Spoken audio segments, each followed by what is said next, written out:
Good morning, Coach, and I guess you're digging out over there. Yeah, I'm digging out. I had to call up KDOT this morning, Kansas Department of Transportation. I said, hey, I know we got about 8 inches on the ground, but I got a cast to do, people. And they joined me in front of the house and scooped it up on my way into the office today. But yeah, we got absolutely dumped on overnight. Tons of snow, and the kids are out of school. But you know what? No better place to be than sitting right here in my chair in my office in an empty co-work space because no one else made it in a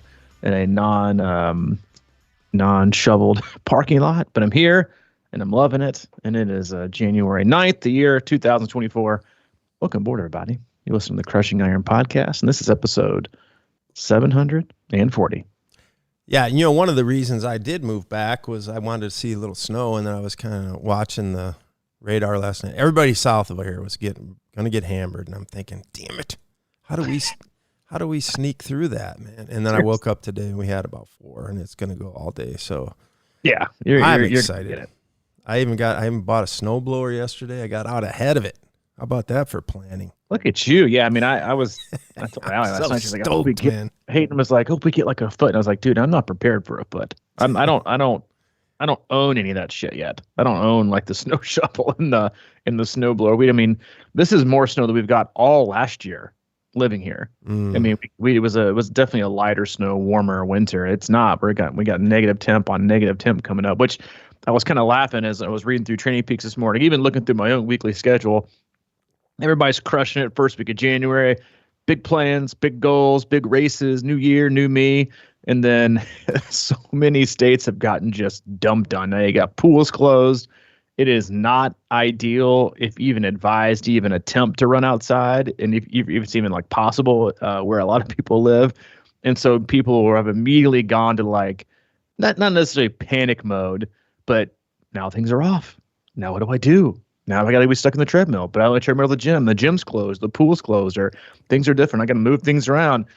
That's just life. Better to happen this week than 6 weeks down the road because it just makes your break of perfection even that more harsh. So yeah, it's that's how it is. That's how winter is. We have it every year. We shouldn't be shocked. We should expect it. Get out in the snow. That's how you handle this. Seriously, I mean, get out there and have fun. Hayden's out there having a good time, enjoying it. And a couple of wise words from someone who's ran in the snow plenty, like I have, but also tons of athletes who live in Canada get snow. Seems like 9 months out of the year. Put your trail shoes on and get out there and go find some grass and run on. I mean, you can get that done. Don't worry about pace. Yes, it's going to be harder, right? I know it's going to probably hurt your feelings because your pace is going to be slower, and you're going to have to get in Strava and say, ran in the snow. So people know that your pace was slower because you're running the snow, because we know how people are. They don't want anybody to think you're getting slower after one run. Heart rate will be up. But then also the biggest thing, be very, very careful running on or continuously running on very like slippery surfaces. Like I've done it, but what you see a lot of times is it puts a lot of extra strain on your calf and your Achilles. So just be very mindful if you're out there and you're trying to get outside and do your runs on asphalt sidewalk. You tend to run on the ball of your feet so you can kind of be more prepared for you kind of tread lightly and kind of tiptoe run. Yeah, because you're tippy toe. Exactly. Yeah. So just be aware of that. I've had to mention that to a few athletes. Yeah, my kid. And it's unstable, and you're just not used to it. So just be careful. Hop on the treadmill. Put the incline up, put the decline down. Do what you got to do, or just go for like an insanely slow run. Just get in some activity, or swap it out for a ride. It's listen. Be flexible. Make adjustments. That's what the year's about. And that's what training is for. If you got some, I know we have quite a few new listeners this year. So if you're one of those and it's your first time tuning in today, welcome. We appreciate you giving us your time. We know you have quite a lot of options in the triathlon podcast universe and just podcasts in general in terms of vibes. We appreciate you today. We cover it all. We do swim, bike, and run specific podcasts. We do race recaps and also a lot of race previews. But for the most part, Mike and I as coaches, athletes, best friends, we just sit back, relax, and open honest discussion about what we're going through in life, not just as human beings, but also as coaches and athletes ourselves. Mike and I also talk frequently about what our own athletes are going through. He and I work with a wide range of athletes all across the globe, from beginner level athletes in their first 5K or sprint triathlon, all the way up through elite level amateurs trying to get back to world championships and everyone in between from all over the globe. And we'll use the feedback loop we have with them and Training Peaks emails, text messages, and the like to drive the discussion today. We also like to utilize our Facebook group. Probably have one of those on the maybe later this week or next week. And you can search that, Crushing Iron Group. Answer one simple question. We'll let you right in. Awesome people, fantastic community, solid resource. We go in there every few weeks. And like I said, we probably should do that next week or the week after. Take the pulse in the community, do a bit of Q&A, answer as many questions as we can. And that is it. No sponsors, no ads, one agenda. And that's to keep you happy and healthy in your endurance sports journey. I'm laughing a little bit about that tippy toe. Do you know what I'm referencing there? I don't. Remember the Seinfeld? Oh. That was the secret code.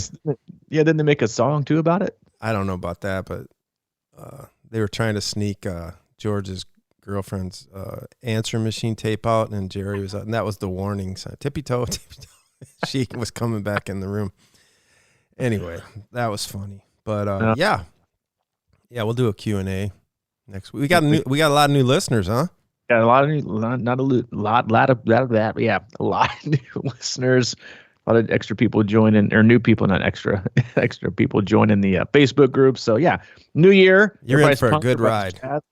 Yeah, exactly. But as we are trying to slowly pace ourselves through the year and not get too amped up and not, get ahead of ourselves and the content that we provide, and also try to do our best to slow you down, not on the race course, but to slow you down for the year. Again, it's January. I was looking through races, and we have our athletes fill out this race form and looking about races people are doing, and it's actually really nice to see like how many athletes are like pushing out. It used to be very in to pick a bunch of early season races. Everybody's super excited about it, but I think people are understanding like it's really hard to train for those. It is very difficult to train when a lot of people really aren't. Most of your stuff's inside. You got a lot of stuff you got to kind of work around. And then you're even if you do a pretty good heat adaptation, it's going to be hard to be fully adapted for, hotter race conditions, which is where all the early season races are. Puerto Rico, Texas, maybe not the same for Oceanside, early April, but Texas 7.3 is also early April. So, but a lot of people have been pushing things back farther and farther and farther into that June, September window, which I think is that sweet spot. I know a lot of athletes doing Louisville 70.3, which is back first, but back in Louisville, which is fantastic. But yeah, going to be a great year. Looking forward to it as people settle in for their journeys from here on out. But you had what I thought was a really good topic for today, and I'll let you start off, and we'll roll with it. Yeah, well, first of all, I've had a lot of early season races eat my lunch. New Orleans specifically. Yeah, New Orleans. That's the first thing that came to mind, and when Ironman kind of ruined Rev 3 in Knoxville, that kind of I think that threw my career off actually.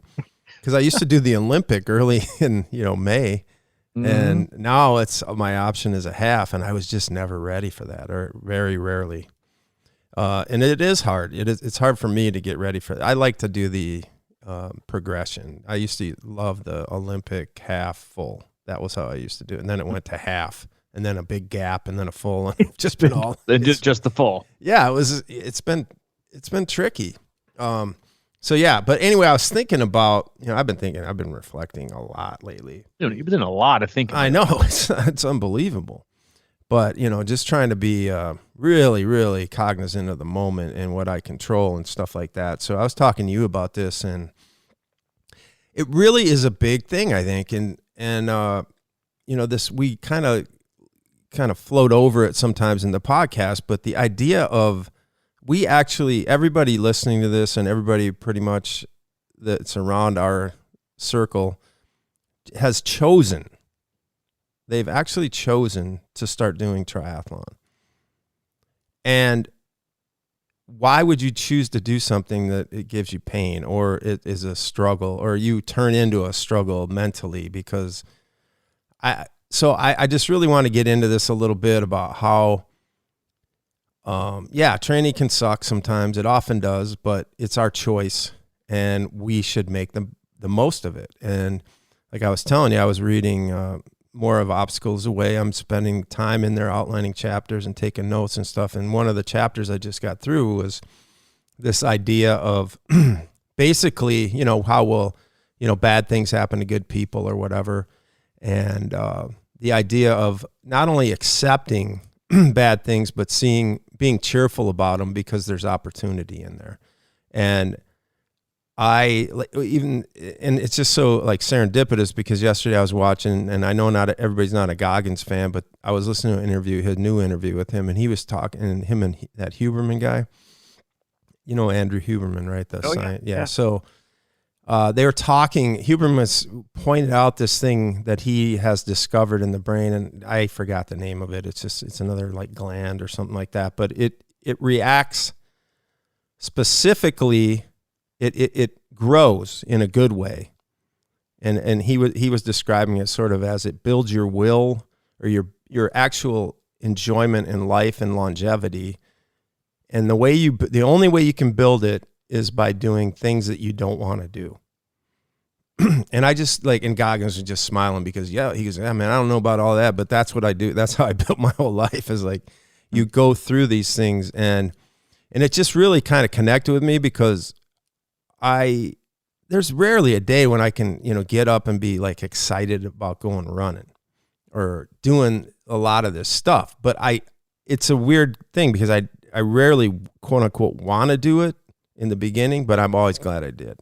So I just think that sometimes, you know, we're in a society, and even you and I kind of say, hey, you know, just let it go, whatever, it's no big deal. But I think that there's a time when we have to have a talk with ourselves about, you know, kind of sucking it up and getting there and getting out and doing it, because now they're talking about there's a direct correlation between that and quote unquote happiness and healthiness, and that's what we talk about. So I don't know. It's sort of this weird thing about like finding something difficult and actually doing it when you don't want to do it. And to me, that's just a powerful concept because I resonate with it. And that I was thinking about that with the that cold plunging I've been doing. I'd never want to do that, but I'm always glad I did it. You know, and I think that there's, you know, I talk about transitions a lot, you know, not just triathlon, but how do we get from point A to out on the road running, or like that little chasm between there. And for me, it's just this sort of like, how do we flip that switch and say, oh, I don't want to do that, and that's exactly why I want to do it? Well, I think I mentioned this to you maybe last week before one of our podcasts. We didn't get to it, but one of the titles of the chapters that I read in the book that I've talked about a lot in the last few weeks, Discipline is Destiny. The title of the chapter was "A Strenuous Life is a Good Life." Mm-hmm. And it talks a lot about, you know, how we, you know, right now society is really driven on basically trying to make things as easy on you as possible. And I think one of the hardest things for athletes to do is, you know, if it's not putting things off, is this, you know, really interesting, you know, dichotomy of I chose this hard, and therefore I chose this hard so I can also unchoose it, right? Whenever I want to. Right, because it's not a forced upon, you know, a hardship, if you will. Like, you know, a lot of us, and a lot of you listening, you know, have hardships forced upon you on a day-to-day basis, right? We all have obstacles. We all have things that inconvenience us, right? You have, you know, your rent goes up, or you get a pay cut, or you're worried about getting your hours cut at work, or even losing your job, or your spouse loses their job, or your kid gets sick, or your a schedule has changed drastically. Like there's, you know, we are so not in control, right? And we still have this illusion, right, that everything is promised and we have forever, and that we have total control. And then we're just like so shocked and dismayed. And I think even now more than ever, people have such a hard time rolling with the punches and, you know, being able to, you know, get knocked to the mat and get right up, you know, again, because I think our baseline of hard has lessened, right? I think every different person, every person out there has a very different level of perceived exertion, right? And training, some people's 4 is a total different version of someone's 4. And that's because how they perceive things, but also, and some people have only a window of like 1 through 5. Like that's super easy. And a 5 is, out. It's just totally hard.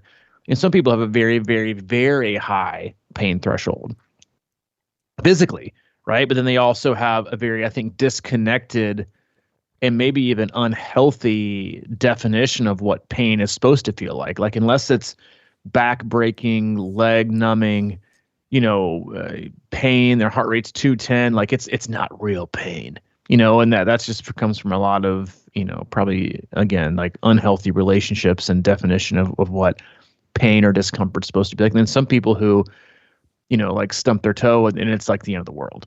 I mean, it's done. I don't think I run for a week. I got a hangnail, and I'm pretty sure I just get my bike for the next 2 days. And some of it's, how they perceive effort, and pain, but a lot of it is how you perceive and either welcome or shut the door on obstacles or hardship.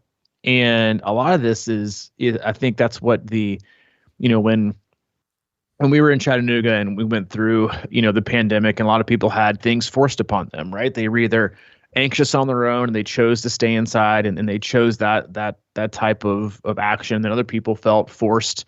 They couldn't see people. They couldn't go to work. They couldn't go to the gym, and work out, and the races were canceled. So many things were forced, upon them. And we saw our athlete base grow by like, I think 20 or 25% during the pandemic, with absolutely no races to be seen and no idea, right, when races were going to happen, which is shocking, right? And there was really no, like, because everybody's saying, oh, this is our new normal. Who knows? It might be 3 to 4 years before we race again.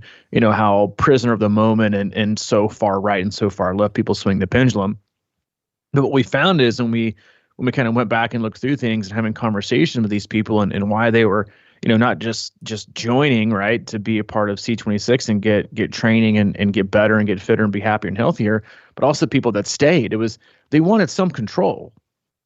Even if it was things that were still going to be uncontrollable, they wanted to at least be in the driver's seat and make the decision, right? Keep going, put on the brakes, put on the accelerator, swerve left, swerve right, turn around, make a U-turn, go 90 miles an hour, go 5 miles an hour.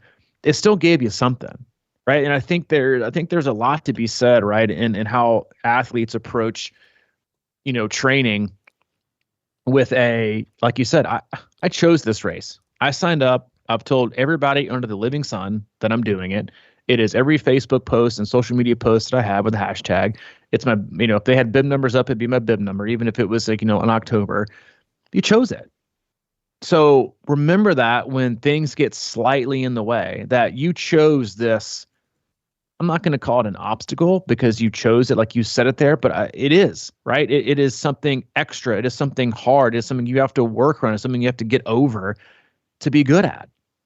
And I think that, you have two kinds of people, really. One that have that mentality and that feeling and perspective about their races. Like, I chose this. So that's a sacrifice. I'm sacrificing other things in my life to make this a priority. And yeah, I know it's hard, but I know I'm going to get a net positive out of it. And there's other people who's like, well, I can always, I can push it off or I can defer it. We'll see what happens. It's like this. You're not really. You think you're controlling the narrative about your race and about your schedule and about your training, but you're really not. You're letting your lack of discipline and your lack of, of momentary motivation or commitment make you walk away.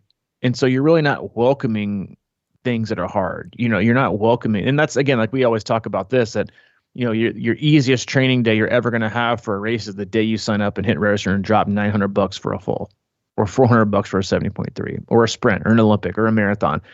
Everything seems possible, right? Because you're sitting in front of a freaking computer.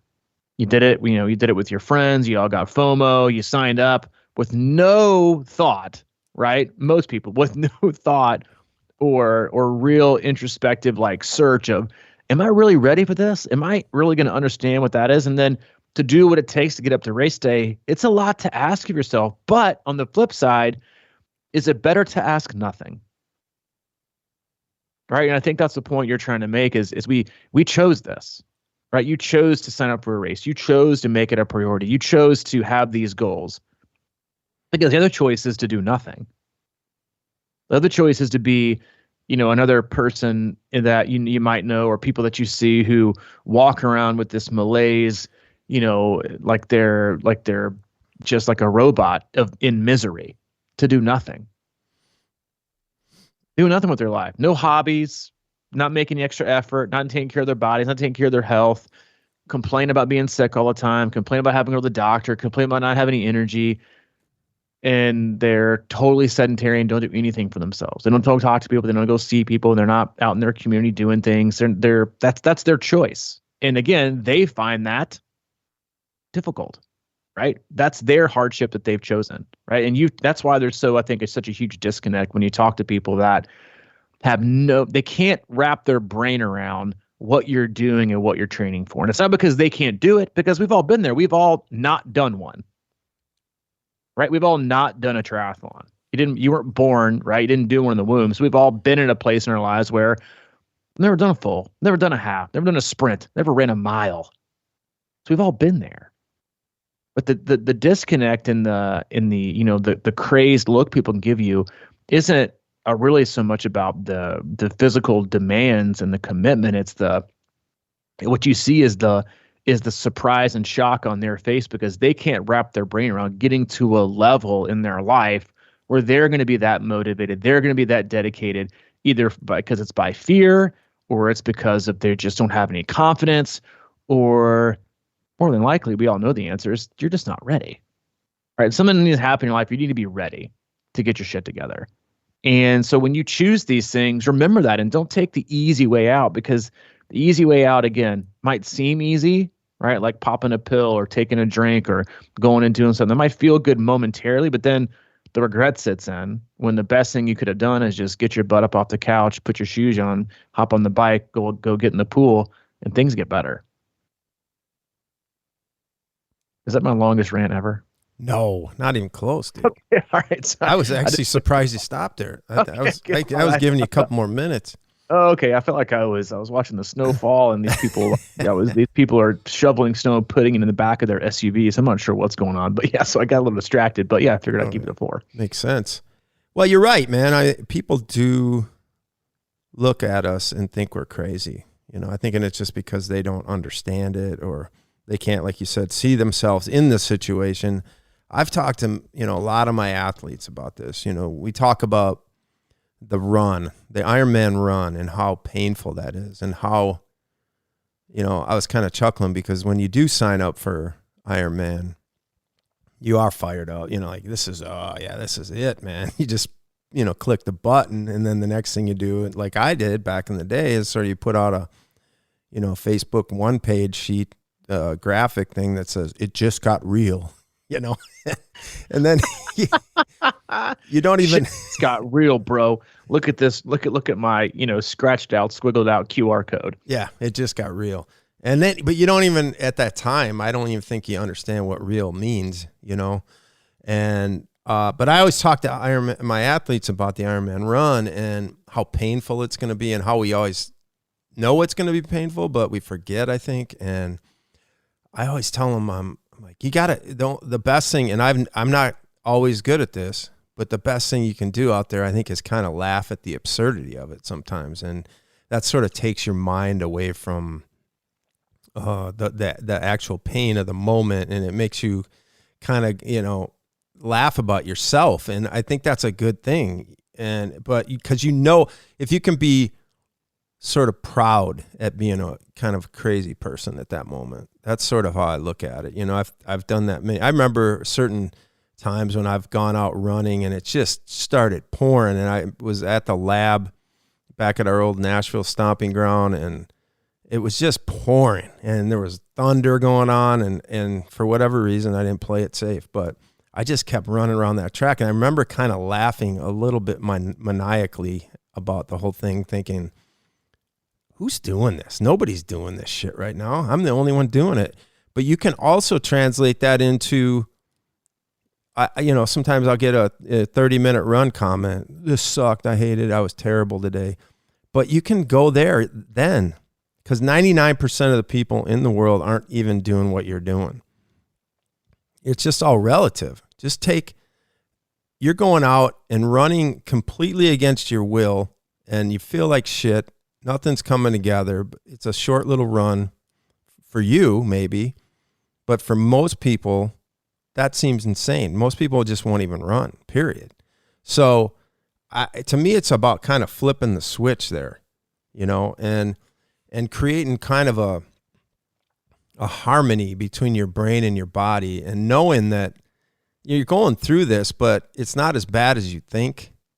And I think, this is just my kind of personal opinion, but I think a lot of times we don't have that harmony with our brain and our body, and we're compartmentalized in our brains, and we're thinking about all these different things, and there's negative over here and there's positive over here, and then there's like all this shit in the past and all this shit in the future, and we got all these conflicting things going on, but we can't stay in the moment. And I think if you can kind of really just settle into where you're at and laugh at the idea that, boy, this is something that I can't even believe I'm doing. I just think that there's a lot of power in that. And there's a million different ways to try and get in the moment and be at peace with what's going on, and just realizing that's all you have. It's not the bills. It's not the race, 8 months from now. Just be where you're at.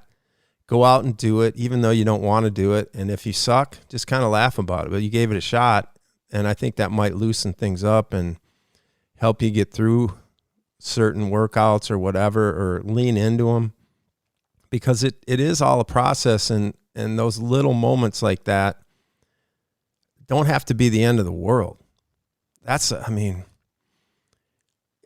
can be a good thing that you might go out and suck some days on workouts, and just realize that you're just figuring something out. It's a challenge. It's a learning experience, right? So how do you get through it?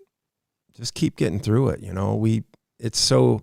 I think a lot of people, or a lot of things in society would tell you just do it another day or whatever, but get through it today. And I think that you're always going to feel better about it afterwards, even though you might not have done exactly what you hoped. But there's a lot of power in figuring out tough moments and sort of changing the perspective of them. What I've always found with athletes is that the athletes that make the most out of the best workouts and the worst workouts are the ones that are the least consistent. Because if you're consistent and you train a ton, then you know that almost every week is going to be filled with a great workout and a poor workout. That's just how it is. And you just move on, because it's a drop in the bucket, right? It's one marble in a gallon jug of marbles, and that's just it. And because once you put it in there, like in your hand, it looks like, it doesn't look big, but like you can focus on it, right? It's very specific. You can see all the details and how the color splash is going around it, exactly the shape of it, the feel of it. But then once you drop it in the gallon jug and turn around, it's gone. You have no idea where it is. It's just part of it.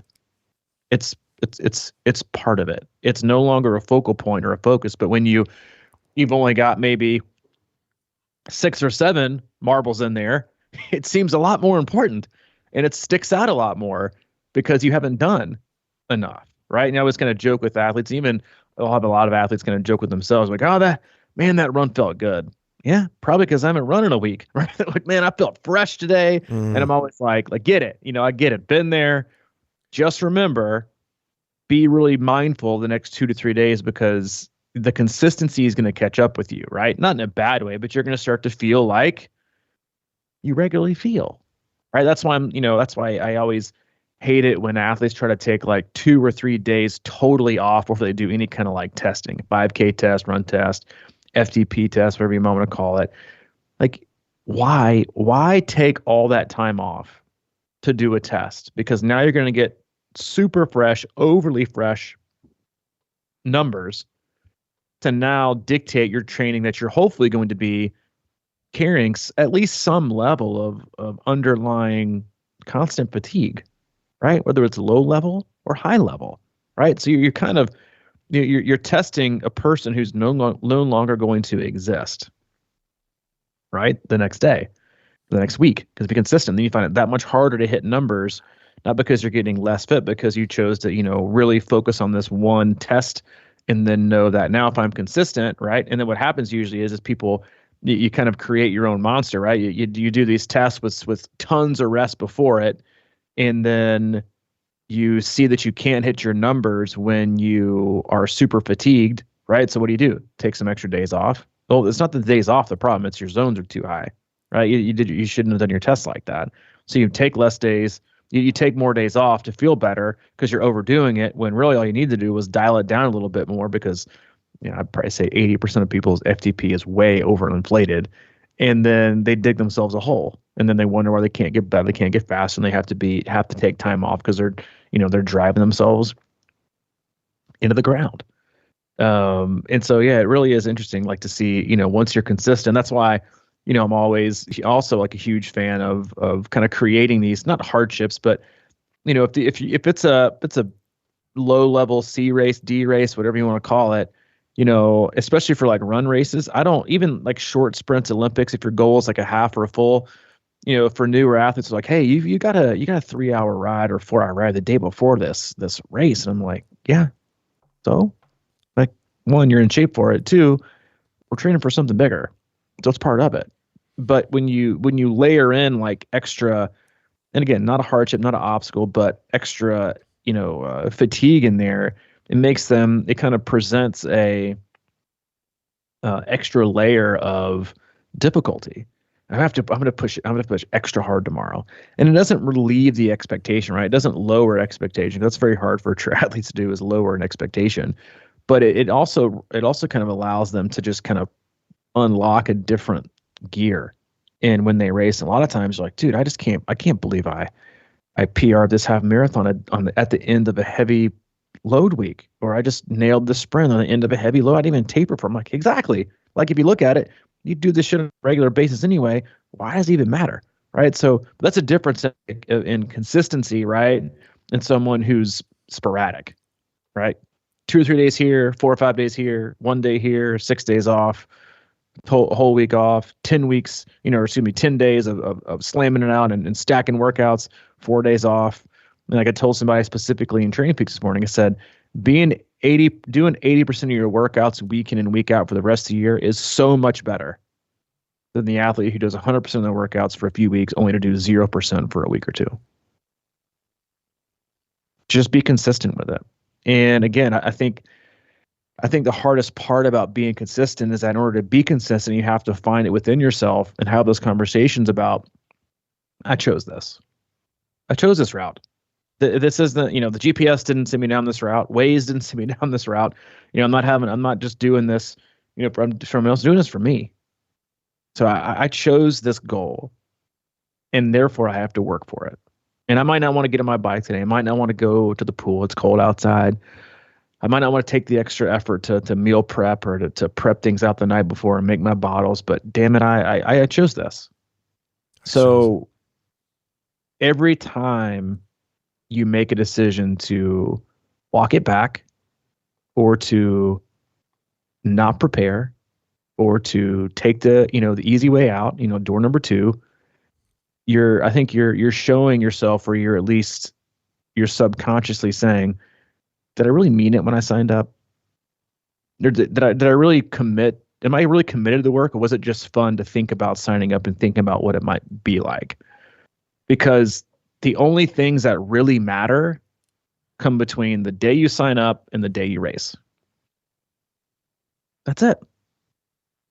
Are you biting off more that you can chew? Or are you dedicated to getting the work done?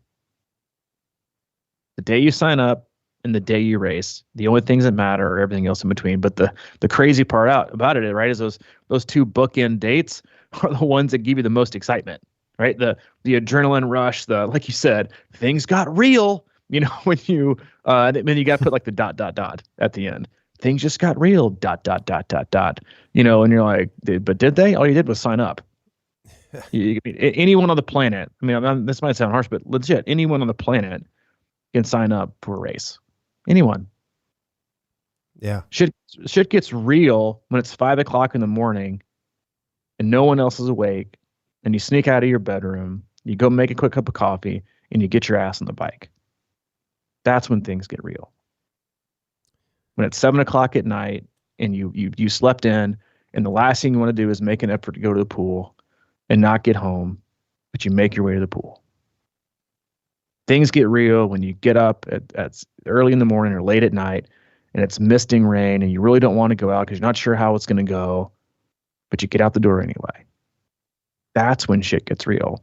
It's not when you sign up, and it's not when you race, right? Because the smile that you have in that half marathon, like I remember the first time I felt what you were describing was when I got off the bike at my first Ironman ever. Ironman in Florida. This is like 2011, 2012, 2011.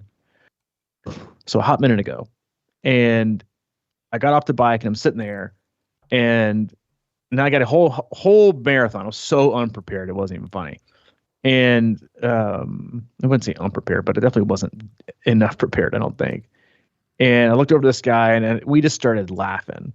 We're like, we've got to go do a marathon. Yeah. But then we were kind of laughing at the craziness of what we had in front of us. But we were like, it's not like, smiling in the face of adversity. To me, I had trained a ton. It wasn't maybe the right kind of training for me, but I had trained a ton. I had done the work. It just wasn't probably the right kind of work. So I was focused. Like I got it done. Had a pretty decent day for your first time. But it was that. But that I was only able to do that because I earned that stuff in between.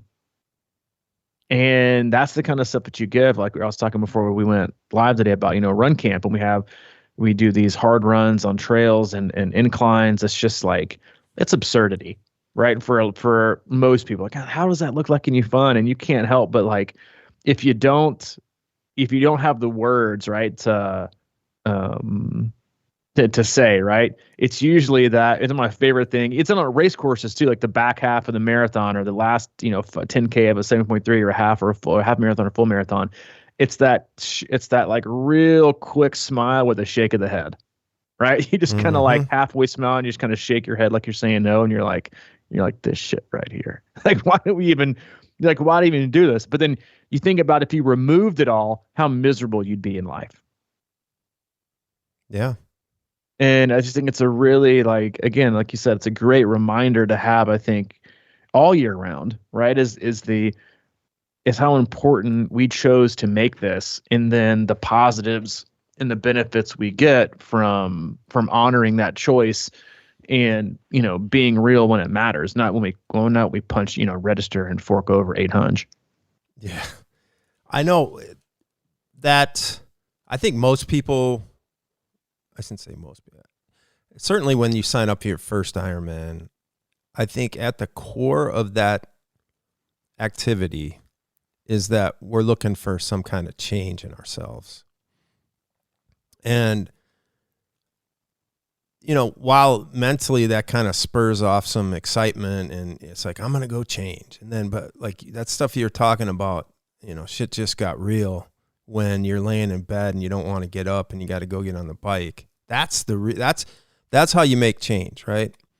I think most of us probably the change we're looking to make, especially in training, is going from that inconsistent to being consistent, like you're saying. And that shit doesn't happen unless you're doing that, getting out of bed. And frankly, when you don't want to do something and you do it, that's when the changes start happening, because it literally is rewiring how you attack things. And the inconsistencies that we face, it's sort of like when you get out and do something like that when you didn't want to, that's exactly when you should want to do it. And that's what I'm talking about, is just sort of changing your perspective. It's like, man, I just do not want to do this. But then how do you turn that into, that's exactly why I want to do it, and start doing that? You brought up that really good point about testing on fresh legs. And that, I think that concept goes so far over a lot of our heads is that, and we forget about it. It's the accumulative fatigue. And we've had a podcast about that specifically, is that we can't it's just so tempting to always want to feel like we're nailing every workout and showing improvement, but the improvement is in the bones of the whole process. The idea of training on fatigue legs, I think, just goes past so many people. Even if they consciously know that, I think subconsciously or vice versa, whatever the way is like, you might understand that, but you forget it. And it's like, man, I suck today. I don't know why I suck today. Well, you're just kind of slogging along to get stronger or whatever. And you're getting through this. You're figuring out ways to get through obstacles. And that whole process is so valuable, but we forget that we're not going to feel awesome every day. And that mental shift of being excited about that, maybe, I don't know where I'm going with this, but like, oh, I was terrible today, but I got it done. And I know that there was something in there, and figure out what it was that actually did improve you or take you closer to your goal. It's very difficult to remember those kind of things, I think. I'm tired. I don't want to do this workout. Well, that's exactly why you should do it sometimes. I know there's exceptions to that and everything like that, and I don't want people to drilling themselves into the ground, but I think a lot of times that tired is just sort of a mental confusion, at least with me. I can talk myself out of something because I feel tired, but I shouldn't feel tired, My body probably isn't as tired as I think it is. It's just my mind is slow, and like I said, I'm in different compartments, and I'm not thinking clearly, and I'm not connected with the nerve systems in my body, and it's easy to walk away and just be like, I'll just come back tomorrow. But it's just, I think, building that callus of not wanting to do something and then actually doing it is really powerful. I mean, it shows the kind of choices you're willing to make. Mm-hmm. Yeah. Because ultimately if we talk about, the bookends, the registration day and the race day, that's why you kind of know, right, as a coach, which athletes are going to be able to be flexible and make things work, even if things don't go well on race day. Because even in the if you're in race for 15 years, you might have one or maybe two perfect days where everything just goes the way it should go. Every other time, there's going to be adversity, right? Either on a very light level or on an intense level, right? And you kind of always know, again, like which athletes are going to be able to navigate that because they've shown that they can navigate it on a consistent basis in training, right? You forget your watch at the pool and you still swim, right? Your smart trainer is broken and not syncing, but you still do it, right? You get out and go run and you forgot your earphones, and then the hard stuff, like it was raining or I slept in, or all of a sudden I mentioned a minute ago about, when things get really real, that's when people are going to be like, I even tell some athletes, like, I'm not worried about you tomorrow. I'm not worried. I'm not worried at all. I know you're going to get it done, period. Some athletes, I'm like, man, I really hope things go smoothly. Yeah. Because that's just a fact. And I think people would readily, if they're being objective, right? Most athletes should be totally comfortable and objective enough to say if that's who they are or that's who they aren't. Right? Yeah. I'm not kind of that person. I really need things to go perfectly to get it done and to have the confidence to get it done. And if you're that person, you feel like you need that, then figure out a way. You got time. Don't train in the same way and expect to race different. And then that's what happens so many times with athletes. They train a certain way, then expect magic to happen on race day. And for them, mentally and emotionally, a totally different place. No, that's when everything's on the line. That is when things are on the line. You're going to fall to the level of your training. And not just physically, right, in the work you've done, but also mentally and emotionally, right? If you stuck things out, if you persevered, if you've been flexible, but also disciplined, because you can be disciplined and focused and also be flexible, right? It doesn't mean being rigid. It just means having a purpose and knowing what your goal is and making sure you get the job done. some way, shape, or form, in whatever it looks like, as long as it's a step in the right direction and not a standstill or a stop or 2 steps back, then it's progress. And so if you've got races coming up, or you had a rough year last year and you're not sure how things are going to go this year, and so many people take so much effort and time to explore and be distracted with new different things, or buying this or buying that, and listen, go back and look from the chin up and see, what you were able to do or not able to do going into things. And remember that you are your latest version of yourself. Don't look what you did 3 years ago. Don't look what you did even a year ago.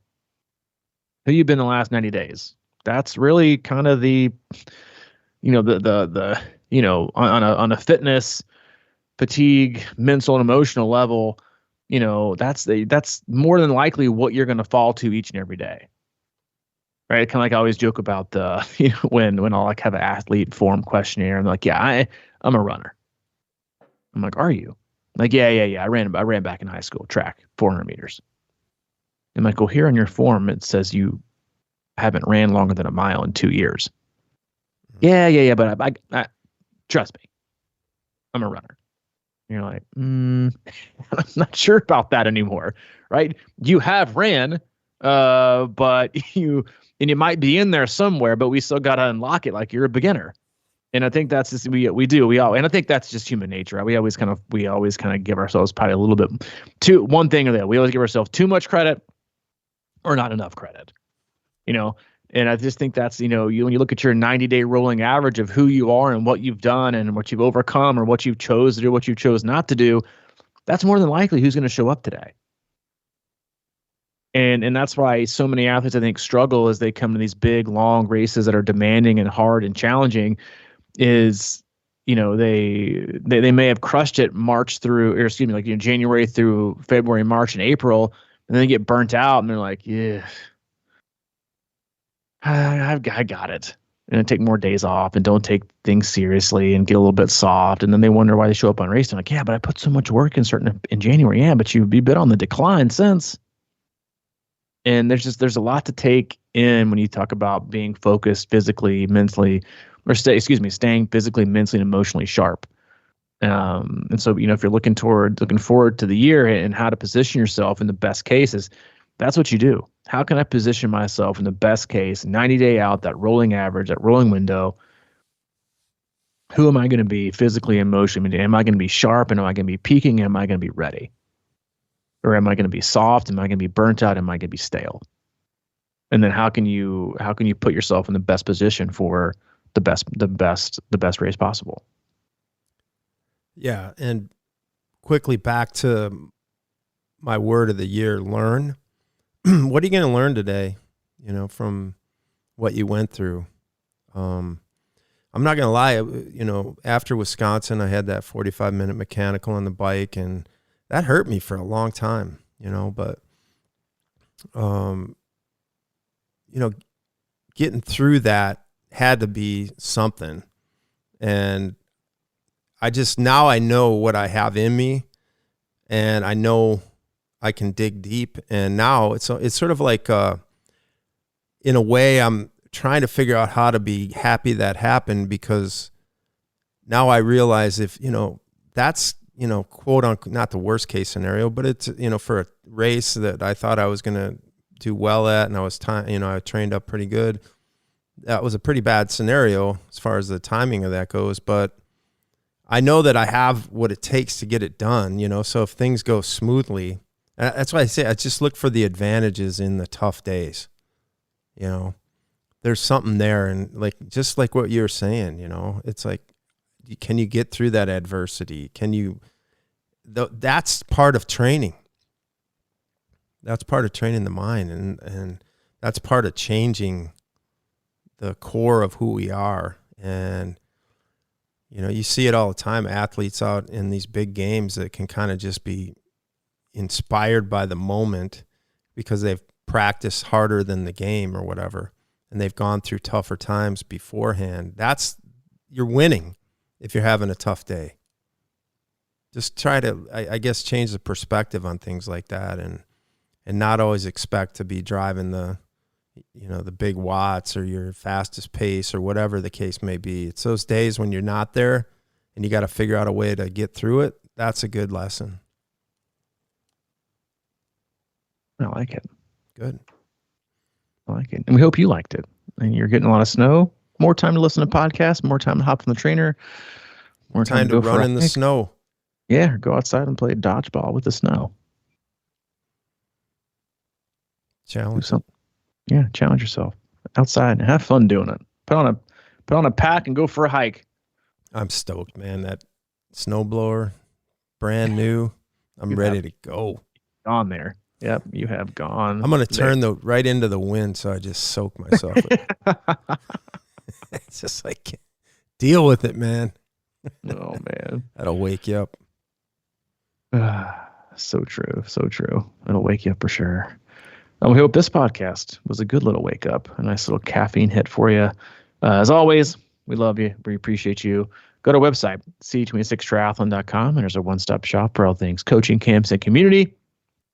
Had quite a few signups for our camps coming up. We have obviously our Texas camp is more than sold out. I looked yesterday, and we have 33 people on the wait list. So really? Sorry that we can't accommodate that. We'll work on another swim camp later this year to make sure we can get everybody sorted. But yeah, we've had I think over 80 people try to get in to camp, get in or have gotten in or want to get in.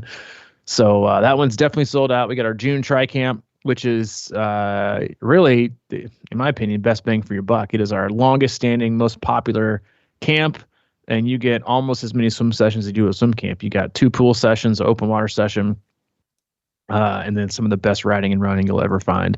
So that one is open. Again, that's in June. Then we got our Wisconsin camp, which is in the beautiful city of Madison, and that's on the Ironman Wisconsin and/or Wisconsin 70.3 course. That was our first camp last year. Great feedback. Had an amazing time. So we'll be back again doing that this year. That's the end of July. So yeah, check those both out and do something for yourself this year. And we look forward to seeing you. As always, looking for coaching, click on the coach tab and find the coach that is right for you. If you need anything from Mike, he is available, crushingiron@gmail.com. If you need anything from me specifically, c26coach@gmail.com. Yep. And congratulations, Michigan.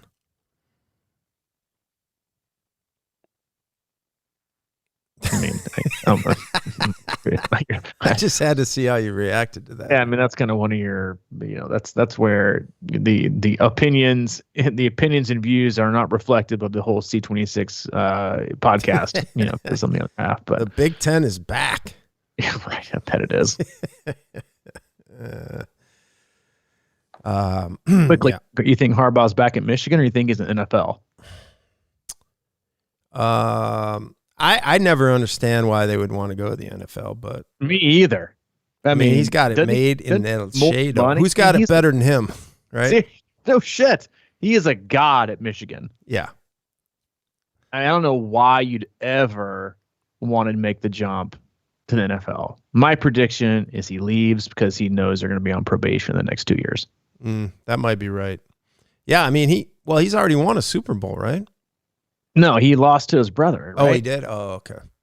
Yeah, he lost to his brother. So he's had success at least. He's one of the few that went from college to the pros. Mm-hmm. I mean, it's like you always look at Nick Saban too. And the only reason I can consider that is that they probably are getting really tired of the athlete recruiting. That kind of thing's got to really grind them a little bit. But if you're at Michigan or Alabama, they just walk in without you even asking. Seriously.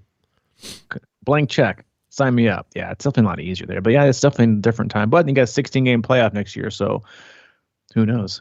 12 teams, maybe? Yeah, 12 teams. We want 16, but it's 12. I think he's gone. Really? Oh, yeah. Peace out, Cub Scout. He's gone. You think he's going to the Bears? Why would you go to the Bears? If you're going to leave Michigan, why would you go to the Bears?